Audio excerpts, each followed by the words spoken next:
इधर आया सलमान का फोन, उधर उर्फी जावेद ने खाली कसम, क्यों कहा अब नहीं पहनूंगी छोटे कपड़े। बेशरम रंग गाने के लिए भगवा बिकनी क्यों चुनी, डायरेक्टर सिद्धार्थ आनंद ने अब तोड़ी चुप्पी, हिंदू धर्म को बदनाम करने की थी साजिश।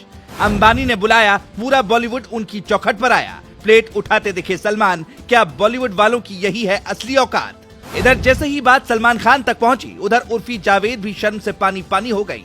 हमेशा अपने अलग अंदाज और छोटे कपड़ों के लिए चर्चा में रहने वाली उर्फी ने इस बार ऐसी बात बोल दी, जिसके बाद हर कोई यही कह रहा है कि आखिर अचानक से सलमान खान ने ऐसा क्या कह दिया, जिसके बाद उर्फी जावेद का हृदय परिवर्तन हो गया, क्योंकि इससे पहले वो कई बार उनके छोटे कपड़े पर टिप्पणी करने वाले लोगों से सीधे भिड़ चुकी है। उर्फी जावेद के कपड़े को देखकर जहां कई लोग माहौल लूट लेते हैं, वहीं इससे सबसे ज्यादा दिक्कत मुस्लिम धर्म गुरु और मौलानाओं को हो रही थी, क्योंकि इस्लाम में इस तरह के कपड़े पहनना हराम माना गया है। लेकिन इसके बावजूद उर्फी जावेद ने अब तक किसी की नहीं सुनी है, और बुर्का तो दूर, उन्होंने कभी शायद ही पूरे कपड़े पहने हो। लेकिन उनके ट्वीट ने अब माहौल गर्म कर दिया है, और अब कयास लगाए जा रहे हैं कि शायद ऊपर से दबाव बनने के बाद और उर्फी जावेद भी अब इस्लाम को मानते हुए छोटे कपड़े पहनना छोड़ देंगी।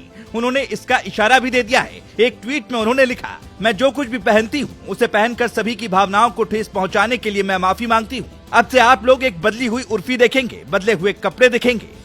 जितनी ज्यादा चर्चा उर्फी जावेद के छोटे कपड़ों की होती थी, उससे ज्यादा चर्चा अब इस ट्वीट की हो रही है, क्योंकि हर कोई बस यही जानना चाह रहा है कि आखिर ऐसा क्या हो गया कि उर्फी जावेद ने छोटे कपड़ों को अलविदा कहने का फैसला कर लिया।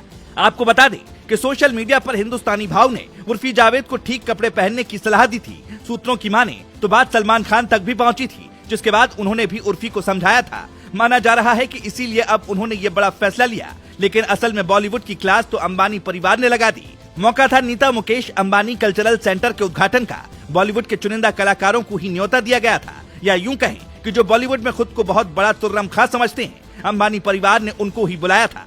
सलमान खान, सैफ अली खान, करीना कपूर, प्रियंका चोपड़ा के साथ साथ कई बड़े बॉलीवुड के सितारे इस प्रोग्राम में पहुंचे थे।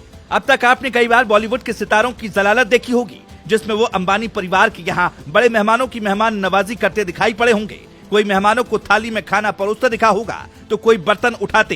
हालांकि इस बार बॉलीवुड के सितारों को बख्श दिया गया और उन्होंने भी जमकर डिनर का लुत्फ उठाया। लेकिन इसी के साथ वहां कई राजनेताओं का भी जमावड़ा लगा। देवेंद्र फडणवीस, उद्धव ठाकरे, आदित्य ठाकरे, स्मृति ईरानी जैसे राजनेता भी मुकेश अंबानी परिवार के इस प्रोग्राम में शामिल हुए। ये तो रही बात बॉलीवुड की। आपको याद हो, कुछ दिनों पहले शाहरुख खान की एक फिल्म आई थी पठान। इस फिल्म को लेकर कमाई के मामले में कई दावे किए गए और कहा गया कि बॉलीवुड के अच्छे दिन इसी फिल्म ने वापस ला दिए। लेकिन इसी के साथ इस फिल्म के एक गाने को लेकर जमकर बवाल देखने को मिला था। उस गाने का नाम था बेशरम रंग, जिसमें दीपिका पादुकोण गाने के आखिरी सीन में एक जगह पर भगवा बिकिनी पहने दिखाई पड़ी थी। तमाम हिंदूवादी संगठनों ने इसका विरोध किया था और फिल्म पर बैन लगाने की मांग की थी। हालांकि फिल्म पर बैन तो नहीं लगाया गया, लेकिन अब उस गाने में भगवा कलर की बिकिनी क्यों चुनी गई थी, इस बारे में पता चल गया। इस फिल्म के निर्देशक सिद्धार्थ आनंद ने भगवा बिकिनी विवाद पर खुलकर बात की और खुलासा किया कि उन्होंने उस रंग को क्यों चुना। उन्होंने न्यूज 18 राइजिंग इंडिया समिट 2023 में बात की और कहा कि उन्होंने आउटफिट को काफी बेतरतीब ढंग से चुना और उन्होंने इस पर ज्यादा विचार नहीं किया। रंग अच्छा लग रहा था और धूप थी, नीले पानी के बैकग्राउंड के बीच खास हरी थी और ऑरेंज रंग अच्छा लग रहा था। उन्होंने साफ किया कि उनका इरादा गलत नहीं था। हालांकि उनके दावे पर आप क्या चाहेंगे, कमेंट में जरूर बताएं। Bureau report.